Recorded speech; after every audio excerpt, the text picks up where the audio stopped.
Hey, everybody, this is Liz. Welcome to the show. I'm joining you from Central Virginia, as usual, the unceded lands of the Monacan Nation.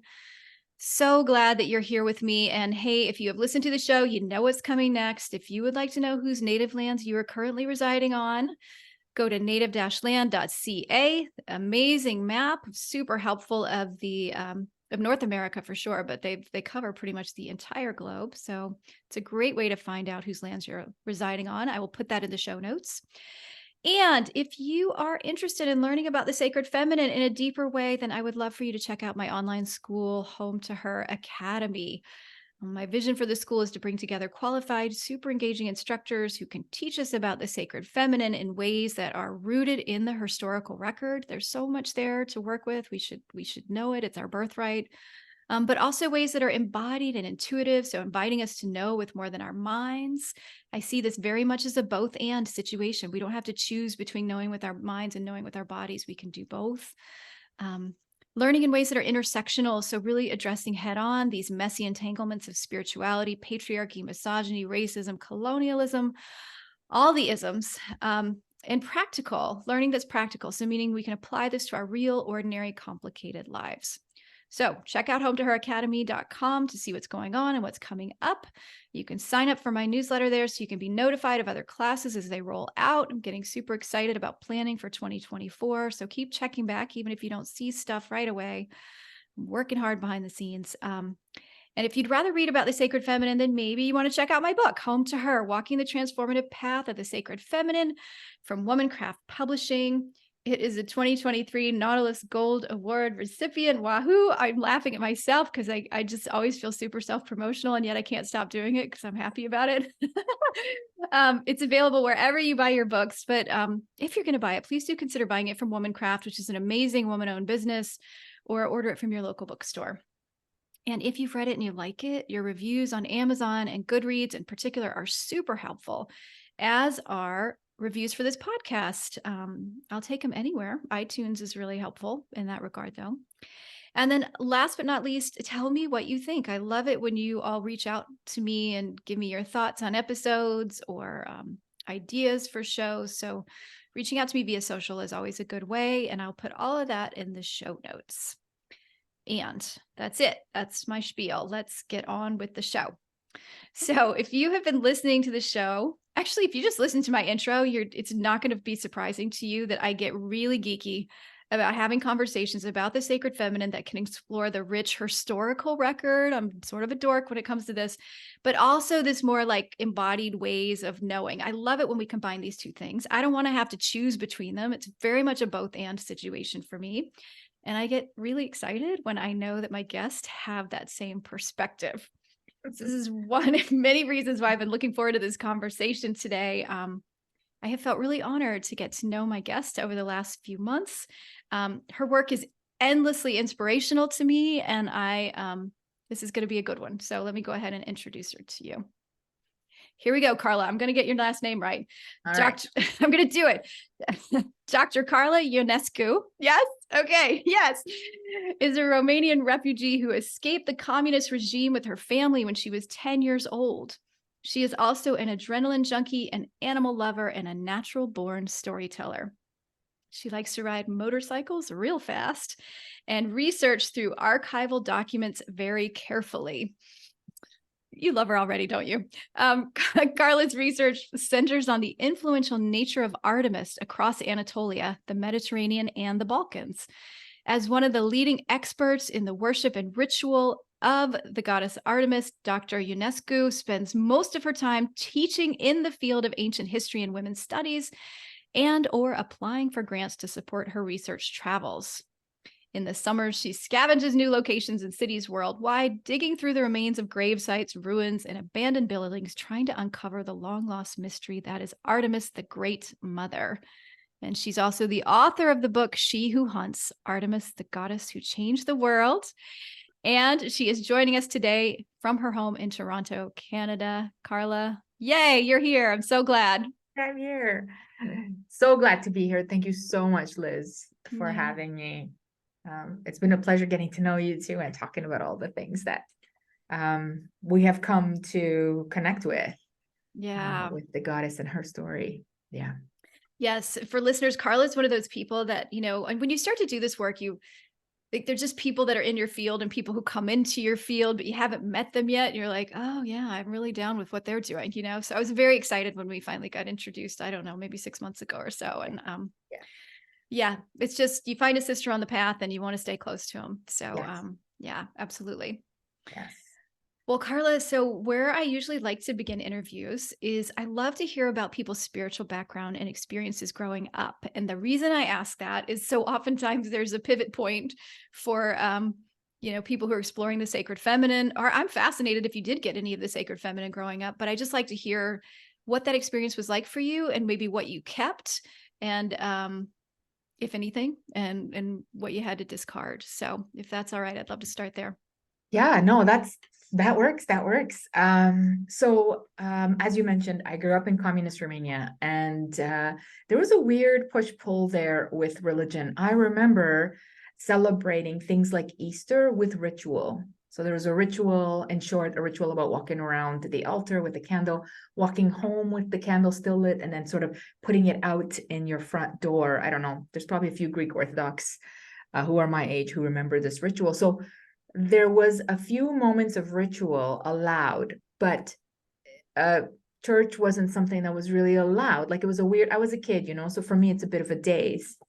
And so it was all Greek Orthodox, Romanian Orthodox when I was young. And it was a bit mysterious because Romanian Orthodox, the priest faces the opposite way. They still did their masses in Latin. So there was like this mystery. We still drank wine when we did have a few of these rituals from a glass that, now that I think of it, we all shared. The entire congregation shared that glass. And we had like real bread, little pieces of hard bread.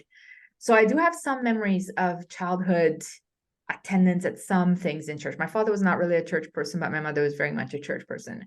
And then we escaped, we ran, we got away, we came to Canada, and my parents in order to put me in Catholic school. My mother's Italian, so she was raised Catholic, and so I don't know. They signed some papers, they did some stuff, and I went to Catholic school, and then from there, my Catholic upbringing became quite consistent, you know? And so the one character that I connected to, you won't be surprised, is the Virgin Mary.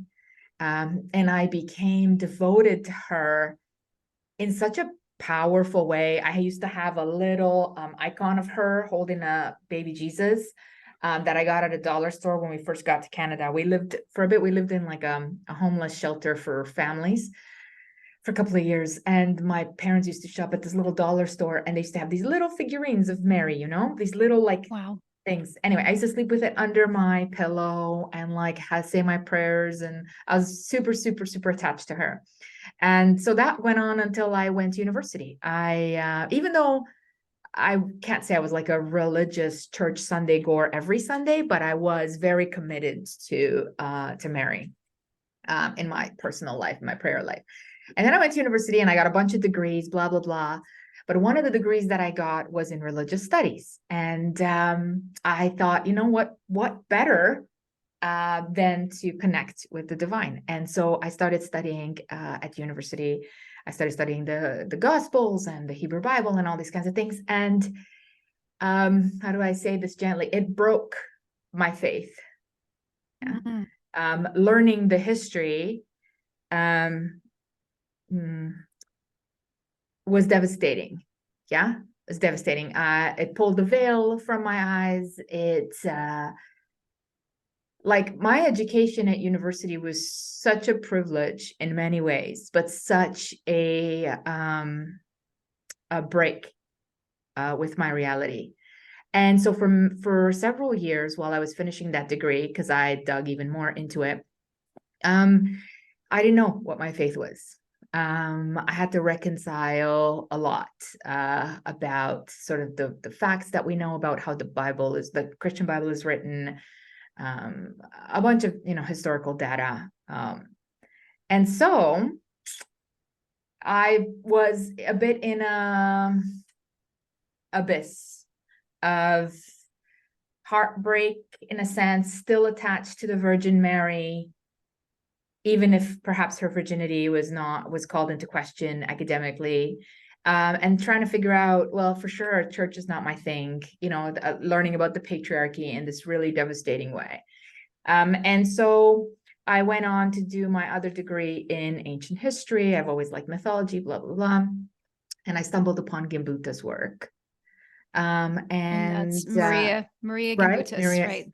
yeah, Maria For Gimbutas. listeners, who might not know her, can you just say, I know she's come up on the show, but in case you're brand new here, can you just say a little bit about who she is? Yeah, so Maria Gimbutas was an archaeologist in the 70s, a famous, incredibly talented, multilingual, academically superior, in my opinion, archaeologist that did so much work on goddess figurines and goddess worship, particularly in Eastern Europe, which is where I come from, but all over Europe too. She inspired many of those movements. And then she was, I don't want to say demoted, but she was often not heard and not taken very seriously, despite the fact that her academic work is perfection. It's just so wonderful. And so I stumbled upon a couple of her books, really just interested in goddess figurines. And perhaps it was a call to my own background, and maybe trying to reach back to see what was going on in the past. And I kind of, from that point on, I followed the trail of the goddess. I then went into my master's. So what was happening for me is I kept asking this question about the Virgin Mary.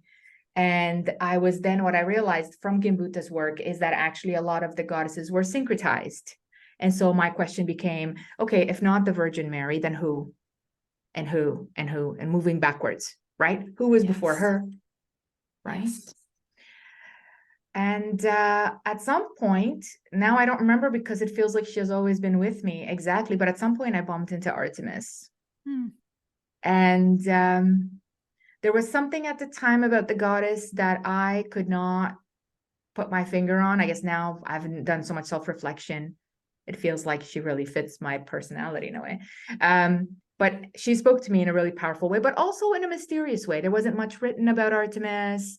She was sort of delegated to huntress in the woods, maiden. And as I was doing this digging, I realized she's such a complex divinity.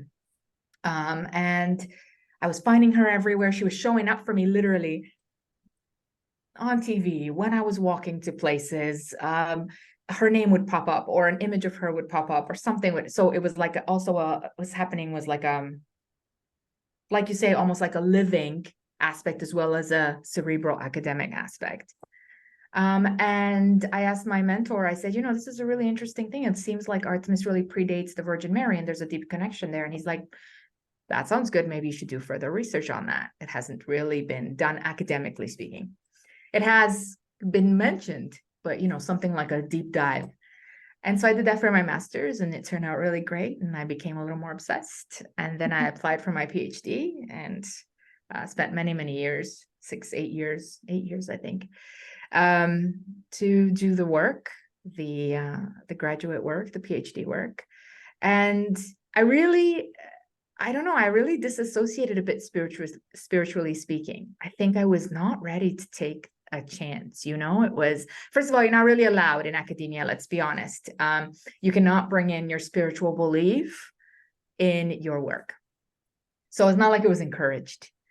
And I didn't know very many goddess worshippers. In fact, I don't know if I knew any in my close, immediate friends. I grew up in what would be sort of like a bad area of Toronto. All my friends were baddies and they were doing other things, so there was no real like, goddess or spiritual, like we were in a city, it's very hard sometimes to find goddess worshippers in the city. Anyway, so I did the work and I published my PhD and I went through all the trials and tribulations of that. And it wasn't until I started writing this book that I started asking myself this question of what kind of book do I want to write, right? I was passing it around to different publishers, academic publishers, and they wanted me to change it in certain ways to fit with their own agendas, which is fair.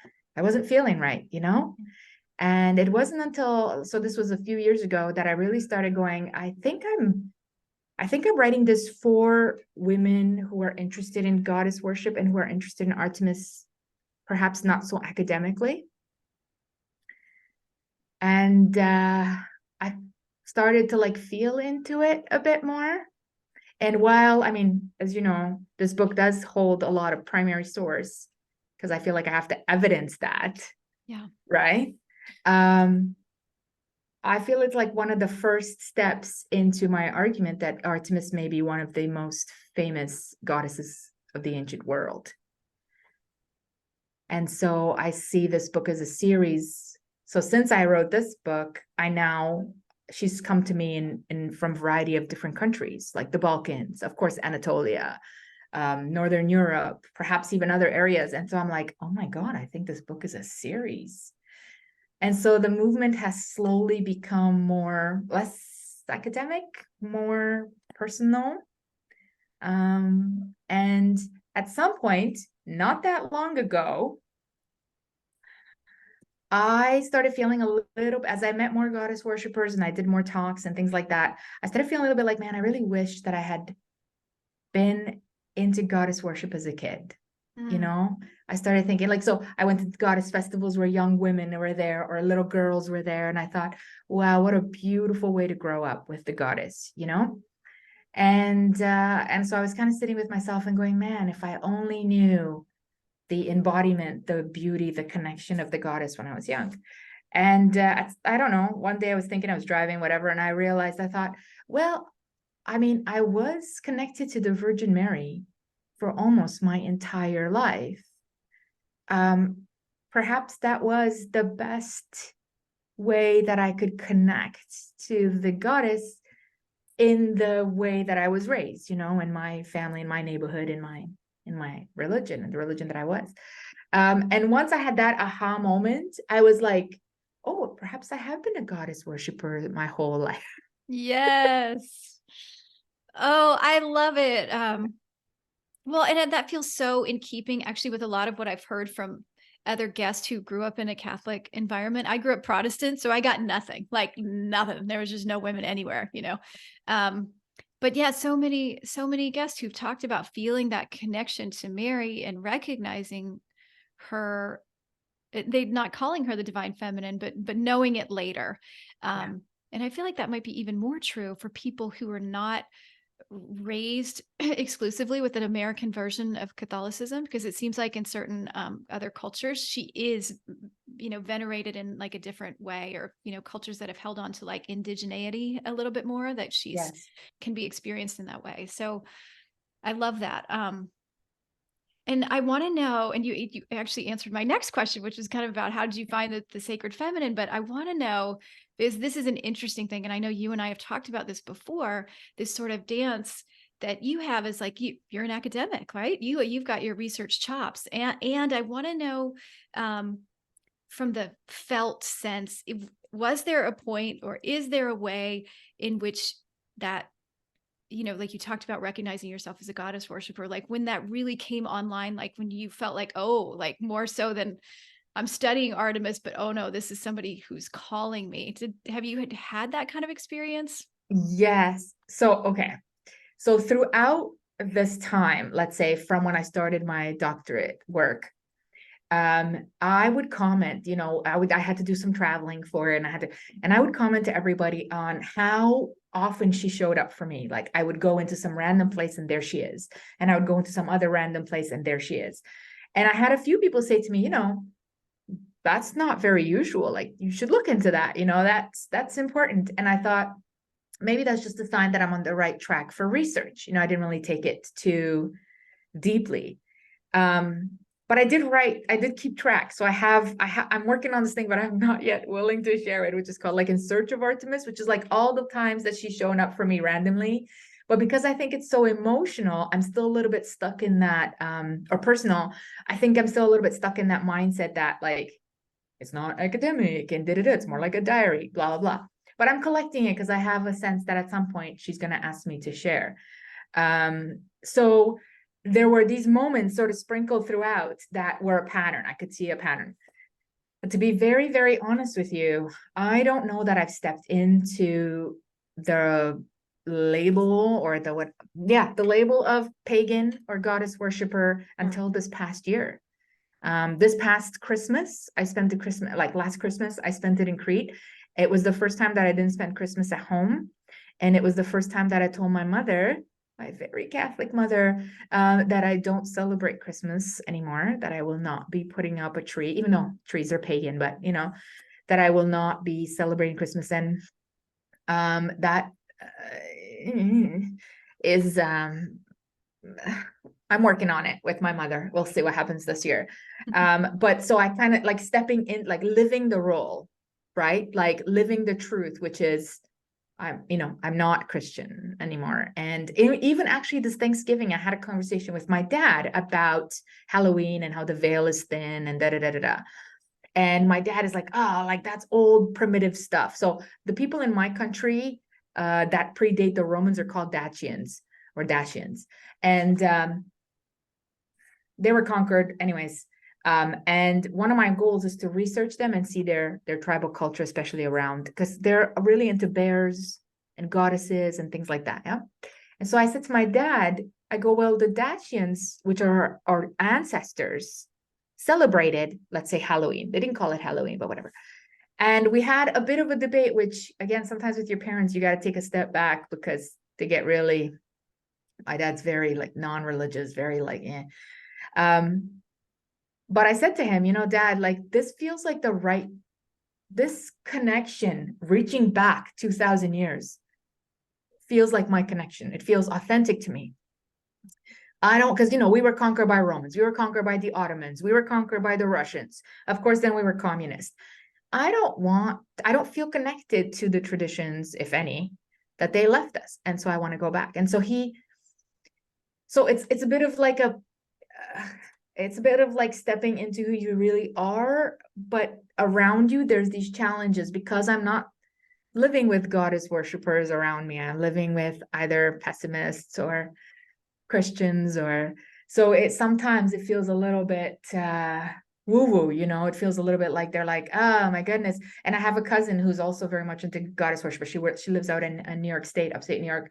And my mother will go, oh, you're like your cousin, she was been out there woo-woo for a long time. And so there's a bit of a dismissal around that, and so it's a bit challenging, but it feels right. Like I now say it to my students. I will be like, I teach religious studies at York and history. And so I will say in the first day, you don't have to guess my religion.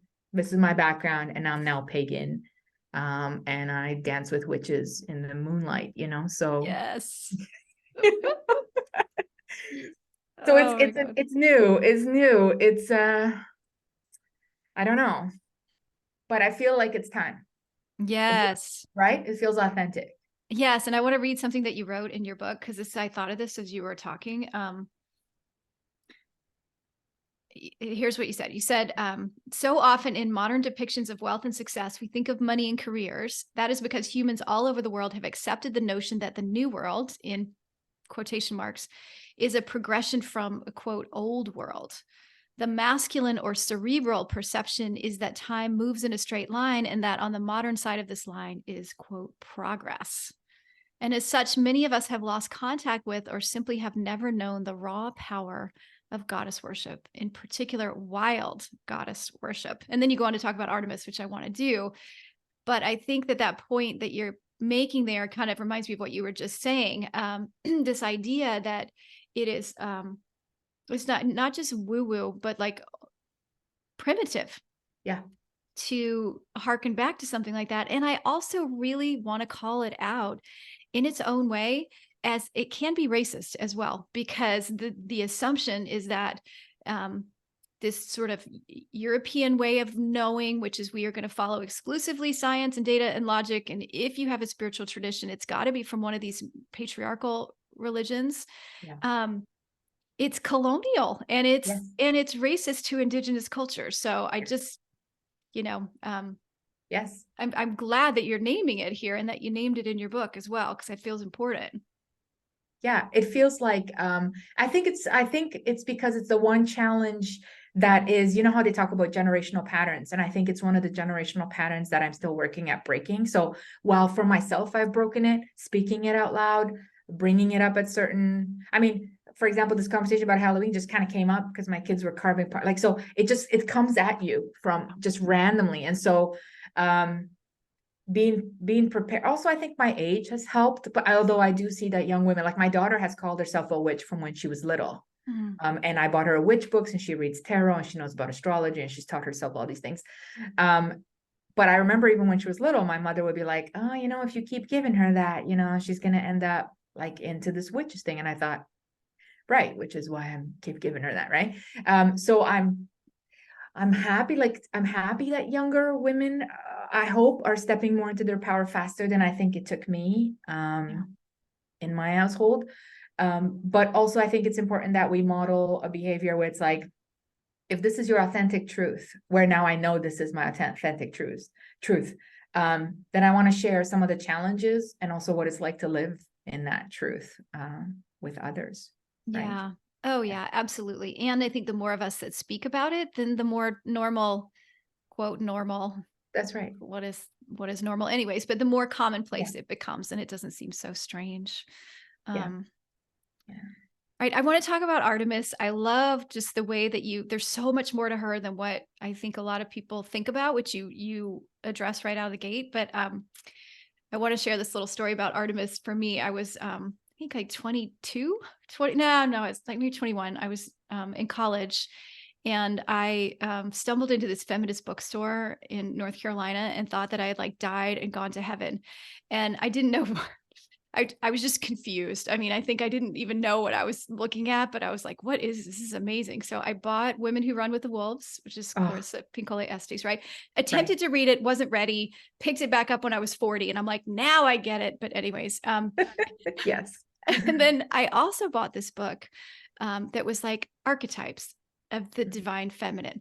And I also didn't really understand what an archetype was, but I just thought it was cool. And the one that captured the only one that I remember from the book was Artemis.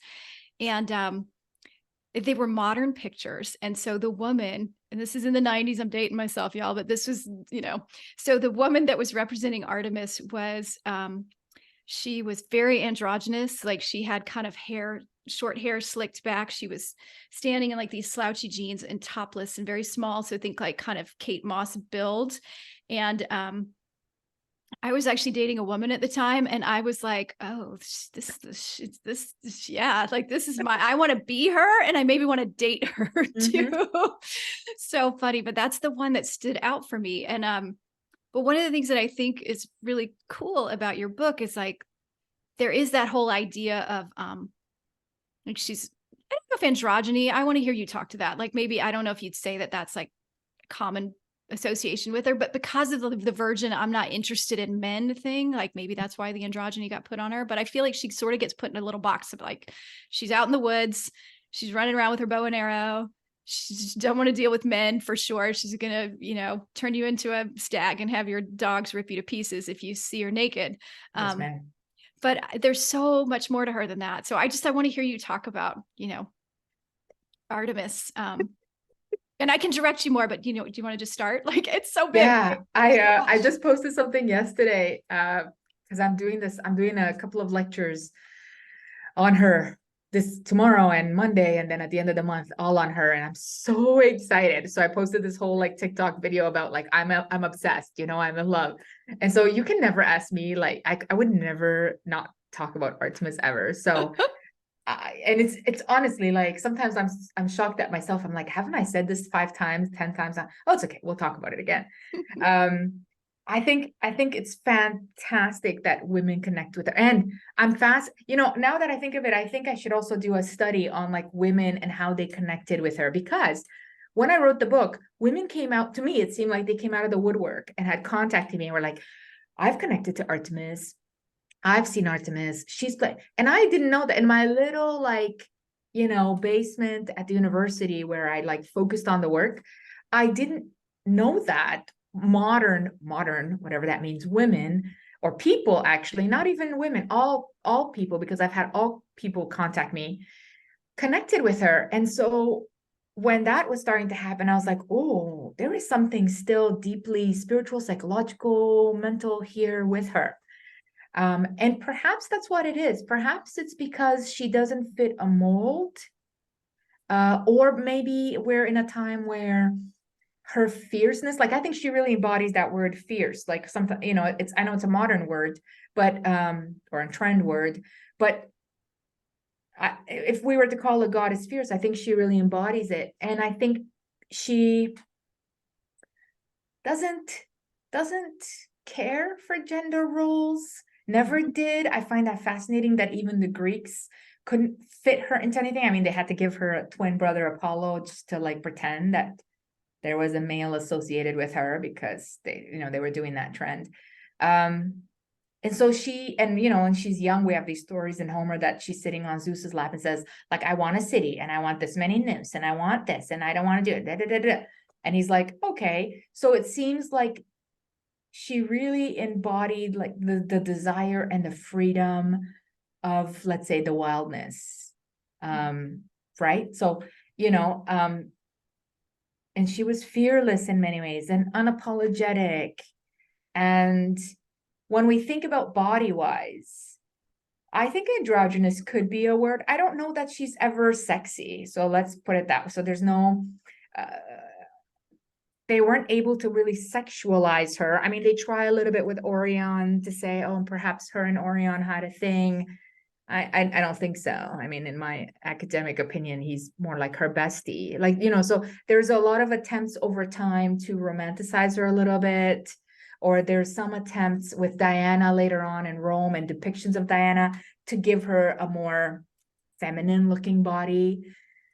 But those seem to be few and far between compared to the other goddesses on the pantheon. So there is something about her that defies categorization, defies gender normalcy, you know. And I would argue that she is also one of the goddesses that has free relationships with, you know, with women.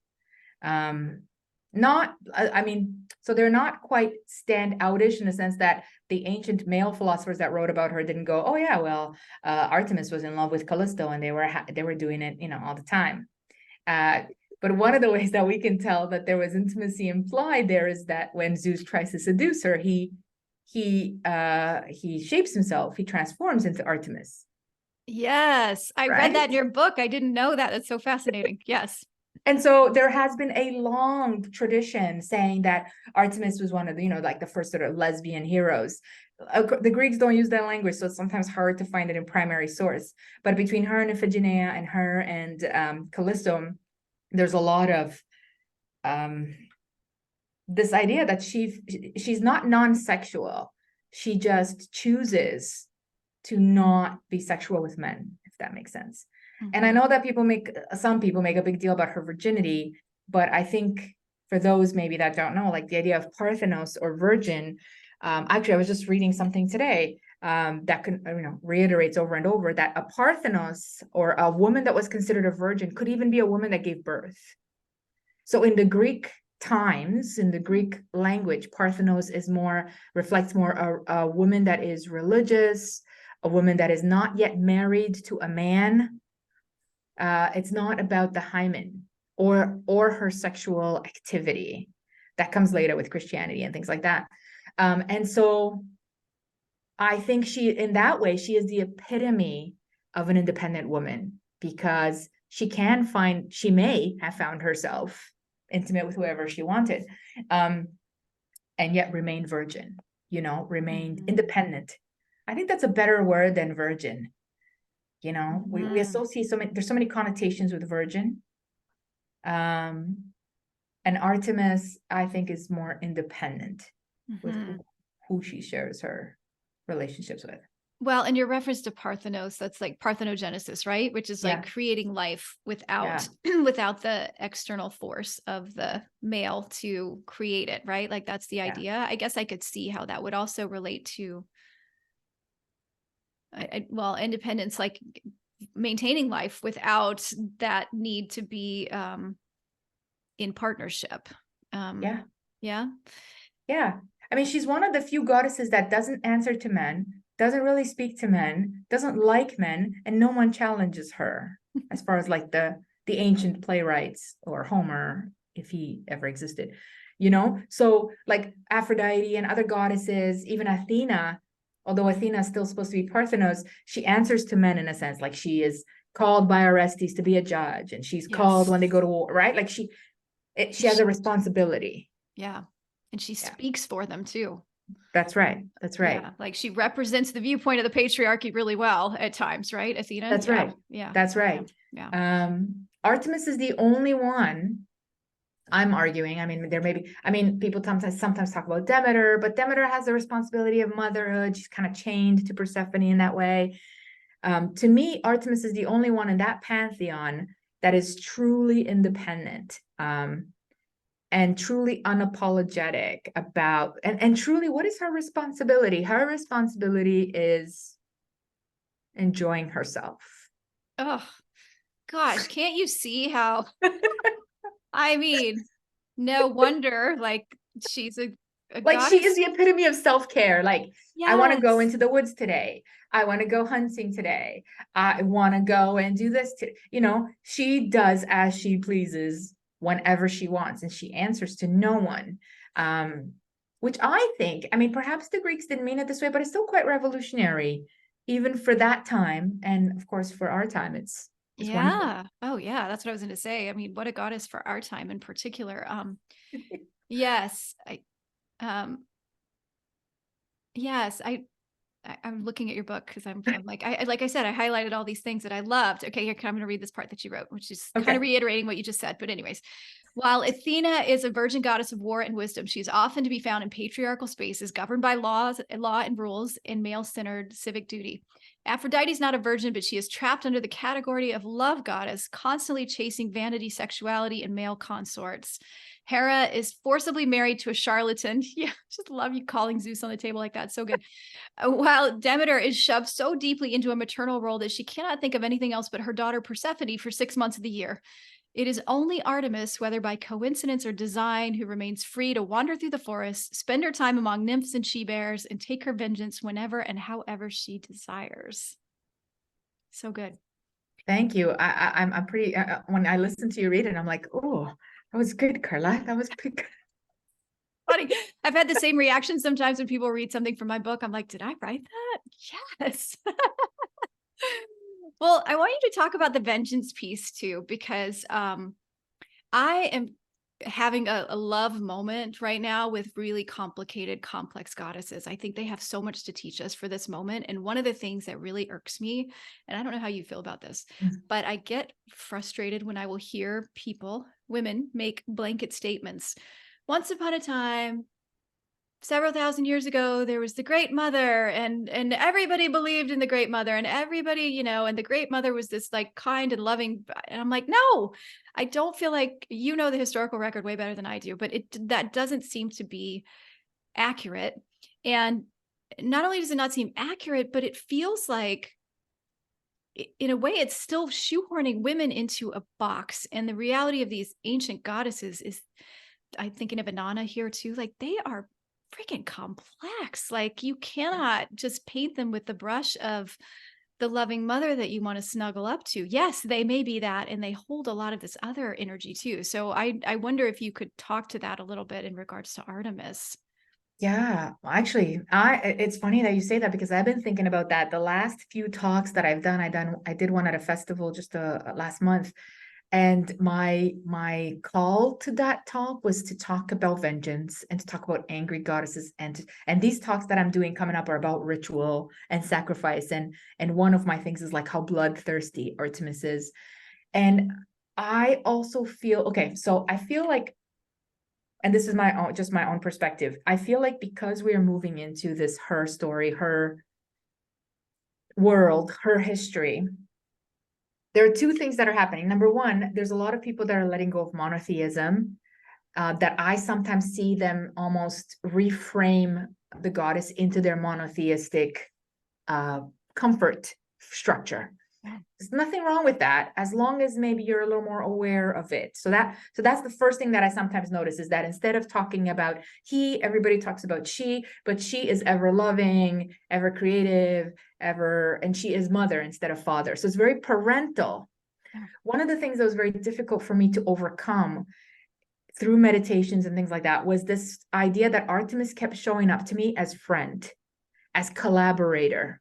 So I would keep saying mother, and I could feel her going like, don't call me mother, like this kind of thing. Like, well, I think that there may be a creatrix, instead of a creator.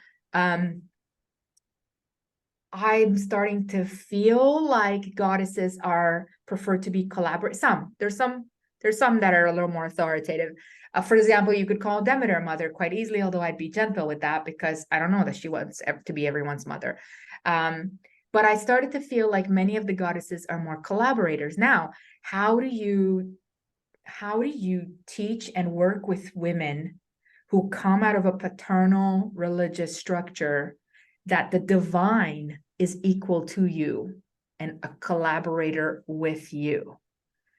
And I mean, so I'm speaking out of experience, because when I first moved away from my own paternal religion, everything I did was on my knees, praying on my knees, thank you, gratefulness. And gratefulness is like, all these things are good, but it's very submissive behavior. Yeah. Right. Yeah. And I started to feel like a real push, even in my dreams. I started to have a real pushback. I would have dreams where I'm walking in front of the goddess and I'm kneeling, and she goes like, stand. This is not a kneeling thing. And so I think that is something that we need to work on. I think now we're in the phase where people are coming to the goddess, but they don't know. Everyone has been trained to be meek in a way, to stay humble, blah, blah, blah, blah, blah. I feel like Artemis is the one goddess that is like, no, don't be humble. What's humble? I don't respect, her nymphs are not humble, right? Her entourage of women are powerful women, and she does not tell them, bow to me. She does not tell them, she does ask for a commitment. That is fair, especially in a world where there's competing pantheon of gods.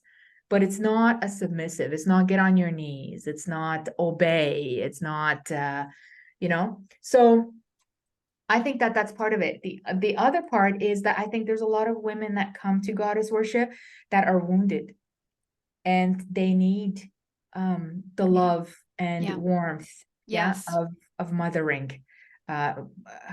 Yes. And I want to say too, Feeling. I don't mean to interrupt you, but I wanted to No, go add, ahead. and to be clear, because I think you write about this in the book, Artemis does hold that energy. It's not that mothering, nurturing part is not part of the sacred feminine, and even part of Yes. some of these complex goddesses, right? It's just not all of her, right? Yes. Yeah. Yes. Yes. And so I think for example, when women are in labor and they come to her, or women are injured, or women are violated and they come to her, there is a nurturing aspect. There's also a vengeful aspect. And I think that empowers us in the sense like she does with Actaeon. If you cross me, you will pay. And I'm not going to be apologetic about that or humble about it.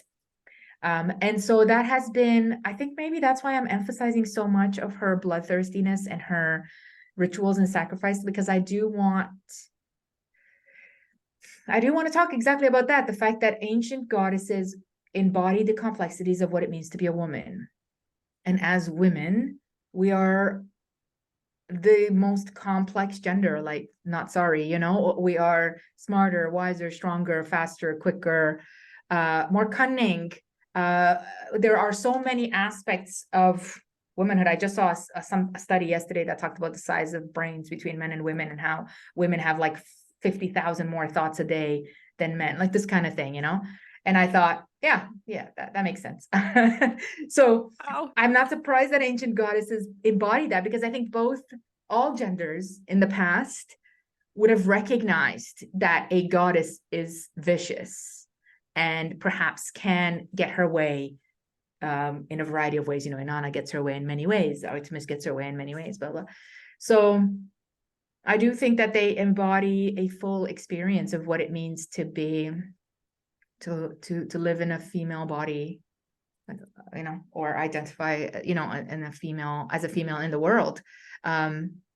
where you may have to be sometimes cunning, sometimes a little vicious, where you are taking on a lot of responsibility, where you do sometimes have to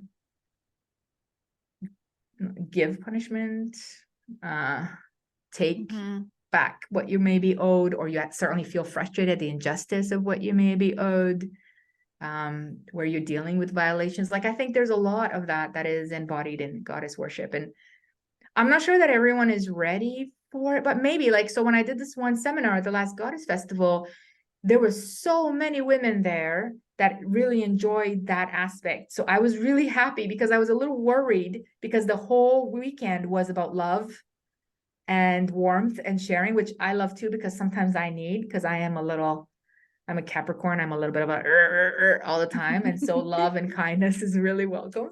But I was like, oh, my talk is going to be a little bit vicious. And yet the response was like, that was really great. I really enjoyed that aspect. So I don't know, Liz, maybe a combination. Well, you know what?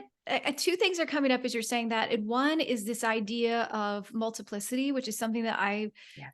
I try to hit a lot and have been talking about in this class that I've been teaching of like she invites us into multiplicity, like holding, like she is, I think the sacred feminine is a dissolver of binaries. Like you can't, Oh, like, you know what I mean? Like you can't, love that. Yes. you can't hold it, like, right? Because anything that you are like, we're like, oh, she is definitely this. You can turn around on the other side and be like, and she's also this. So what are you going to do with that? Are you either going to disavow one or the other? Or are you going to stretch yourself and your container and your brain and your body to hold them both, and then Yeah. recognize that you hold those energies within you too? Um, and that is one of the many reasons why I think the sacred feminine is so valuable to us right now, and can really be like a door opener away from monotheism and patriarchal thinking. And then Yes. the other thing, let me see if I can get this out of my head into words. But the other thing that was really kind of paradoxical to me about what you're saying, you're talking about women being the most complex gender and all that. But what you're also saying is like all of these qualities that women have not been allowed to have, right? We aren't typically, we have been kind of pushed into that nurturing box. Like I even say this about the sacred feminine, is that all of the qualities and attributes that we've ascribed to being feminine, whether or not those are accurate, we've labeled them as lesser. And so if we reclaim those, but then we also say, and as Artemis demonstrates, women are cunning and vicious and bloodthirsty and all these things. Paradoxically, you just start to break down the gender rules anyways, right? Because all of a Yes. sudden now you're finding all these things, like you're like, oh wait, these sort of gender boxes we put each other, they don't work Yes. regardless. It's so funny that you say that, because language I'm starting to feel like language has become such a barrier, even for myself. Because I often have conversations with friends where I'm like, well, I don't like labeling this masculine or feminine, because obviously all genders experience all aspects of these categories. Yes. But when I'm talking, you fall into the way to describe certain attributes. You're absolutely right. And even when I talk about Artemis, I say, well, she embodies the masculine and the feminine, which is true, but also language is limited, in that way. So I don't really know what the answer to that is, but perhaps like being aware that we are all of these, and perhaps that's the problem with toxic masculinity. Well, it is that they don't allow, for femininity to be a part of the full embodiment of, Right. you know, um, and so it's a bit of a language barrier when you're talking, because you're using these terms. It's Yes. also a modern, it's a Greek sort of duality invention. We don't know that pre-Greek people or pre-Sumerian people even thought or used that kind of language. Yeah. Right. And so Yeah. imagine a world where, like when we talk about Inanna, for example, how she switches genders and Yes. she switches pronouns, and like imagine a world in which that is fluid, truly fluid, like it's not a hiccup, you know. Um, who knows what we might have lived like in a Right. time, right, that we were not encased in these labels. Yes. Yes. And then I think of, just going back to your research with Artemis and some of these really complex goddesses and things too, is almost feel like they are wayfinders for us to help us get out of these boxes, like, right? And we are actively navigating it. So like there's not an answer, like we don't know. We cannot just we are a product of our ancestors and like all of the cultural conditioning that brought us to here. So we don't really know what it felt like to live back then, but it's almost like they are sort of kind of pointing us in the right direction. And as I'm saying that, I wish like you who are listening could see, you got to go on the Zoom and see Carla's backdrop because it's like Artemis is literally shooting an arrow into Carla's brain right now, like from her book. And it just feels so, It really is like that, isn't it? it feels so appropriate to me to this That conversation. was not on purpose at all. Like just injecting, your brain with like this, like, I don't know, with this thinking and this way of navigating the world in a different way. Like, does that make sense to you? Like, I do feel Yeah. like that's sort of our time and our era is we don't know the freaking answers, but we are kind of trying to get back on the path or find our way. And that these powerful and complicated goddesses are to your point, they are collaborators. They're walking with us, or they're saying, come on, follow me. I can show you. Yes. Yeah. Yes. And this is why, as we were talking before we started recording, I would really like to put together this project where I'm documenting some of these artifacts, because I think one of the things that has come up for me anyways as an academic is a lack of accessibility for women to see the plethora of artifacts, of primary source, of temple sites. I feel almost like many times I come across this kind of idea, oh yeah, well, a long time ago they might have had some figurines. And sometimes I go, there were like thousands, maybe millions. Like, Yes. or they go, oh yeah, Artemis has a few, and I'm like, that many of her temples are still undocumented. She probably had hundreds, maybe thousands that are still out there. And so I think there's a little piece of me that says, there's the more we visually see these pieces, the more easier it is for many other women, let's say, who are maybe on the fence, to really believe that this is a real, I say that in quotation marks, but it's a historical fact. It's a historical, it belongs to us. Yeah. It's what comes natural. Again, I say that in quotations, to us. And to everyone, like, even of course, everyone in that society was worshiping these divinities. And many of these men that sculpted these divinities took pride in worshiping goddesses. Like, it's such a different way of thinking that sometimes it's hard for me to explain that it's not necessarily even anti-male. It is anti-patriarchy, but it's a different world. And we just, we got to just keep collecting the data and sharing the data in order. And I feel like that's my service. And probably, you feel the same way in the sense that you're called to share what you've come across and what you've experienced in hopes that other people can join and open themselves up and heal themselves. And I don't know, reconnect in a way that's powerful, because I think it's pretty clear that monotheism is not serving anybody anymore. Like, there's a lot of movement, like my students, I have hundreds of students every year, and I teach religious studies, and so many of them are atheists. Yes. So many of them are untethered. And I feel like, well, perhaps if we go back a little bit, maybe you can find a more authentic or genuine connection. Like, so I'm trying to say them, the divine exists. Yes. The other world is real. The connection to the energies, the spiritual realm, that is a real thing.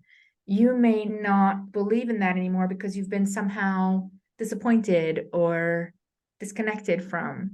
And so I asked myself, how do I bridge that a little bit? Not to tell you who to believe or anything like that, but to create this connection, to see that it is like when I talk about astrology and people go, oh, astrology. And I'm like, the ancients 10,000 years ago were using astrology in a way we still can't figure it out. Our math comes from there, language comes from there, seasons comes from there, everything comes from there.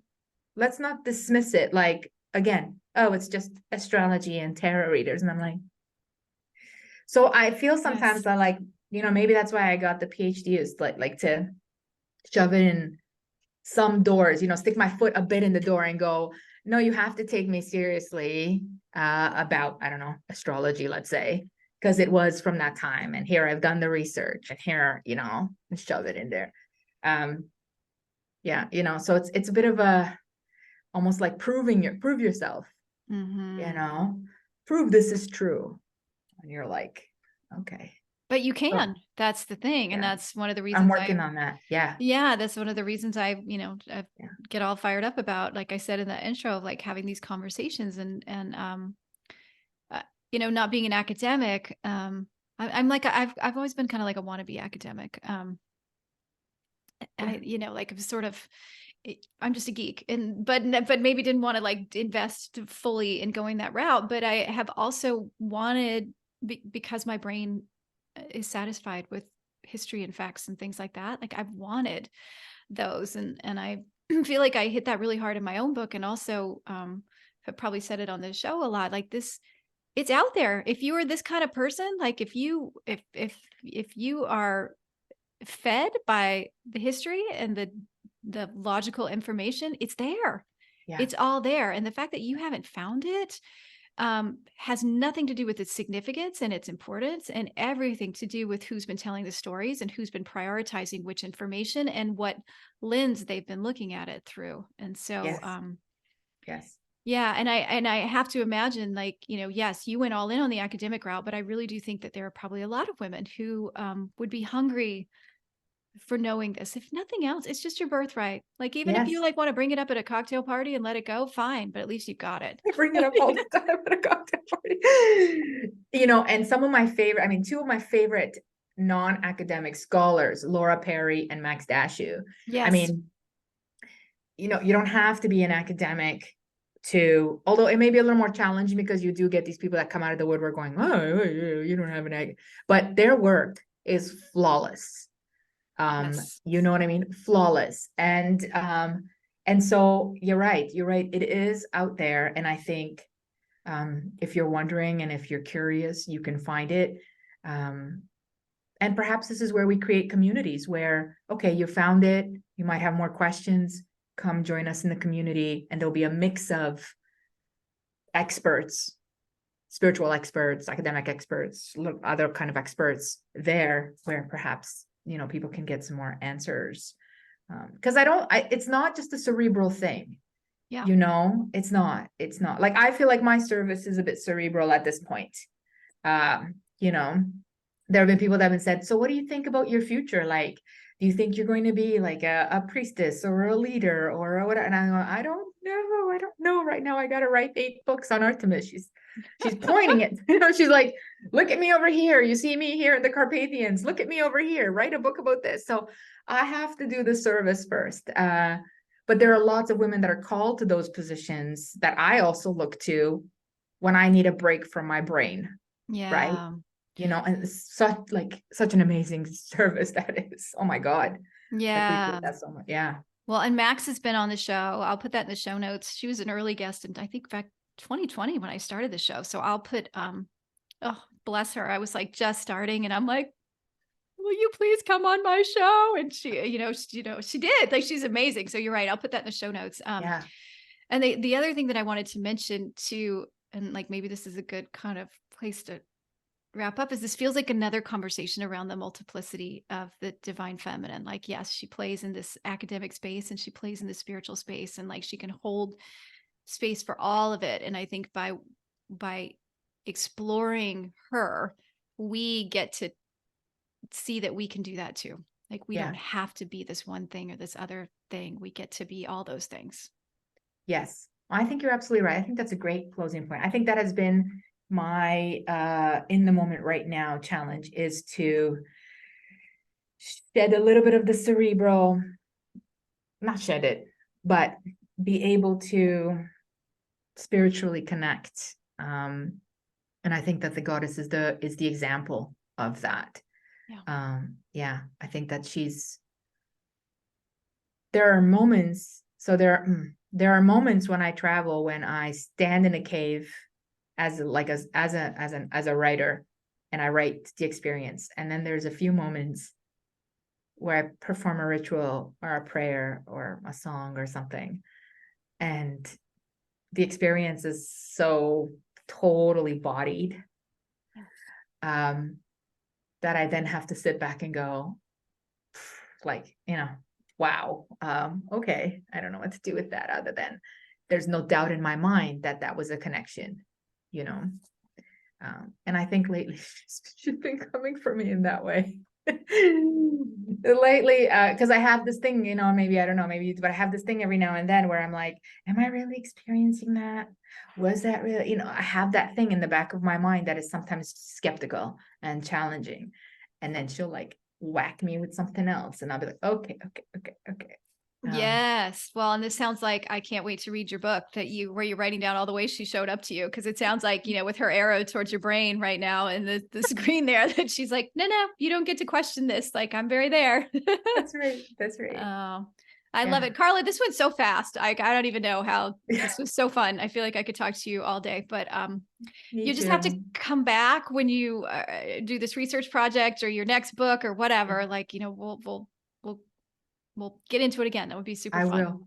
Yes. Thank you so much for having me. Thank you Yeah. so much, and for reading the book and for helping me promote this book and this message. And thank you so much. Yeah. And So to all of you let's, listening. yes. And so tell them, Carla, how they can find you if they want to find your book or they want to find you on social. I'll put this all in the show notes, but yeah. So social is Artemis Expert across the board, everywhere, and I think pretty much every social media platform. The Goddess Project podcast is where I talk about goddesses, and do some research on the goddesses, and the Artemis Research Center, which is a place where I'm working on collecting data on Artemis and some other stuff. So that's a website. They can just the Artemis Research Center and join me there as well. Sign up for the newsletter. Yeah. Awesome. Yeah. Thank you. Oh, thank you so much. And thanks to everybody for listening. As Yeah. always, it's a joy to have you on the other side. I feel like I've met more of you now that are listening, and it feels really good. Like I know you're a podcaster too, Carla. So I'm always like, is anybody out there? And it always makes me happy when somebody reflects back to me. Like, yes, you're listening. Like I can see the stats. But so anyways, I'm glad you're there. I'm glad you're into this topic, that you share a passion for it. And as always, if you like the show, you can leave it a favorable review. You can tell your friends about it. You can subscribe to it. You can do all those things. And until next time, take very good care of yourself. Celebrate your multiplicities. And Yeah. yes, I'll be back with you again soon.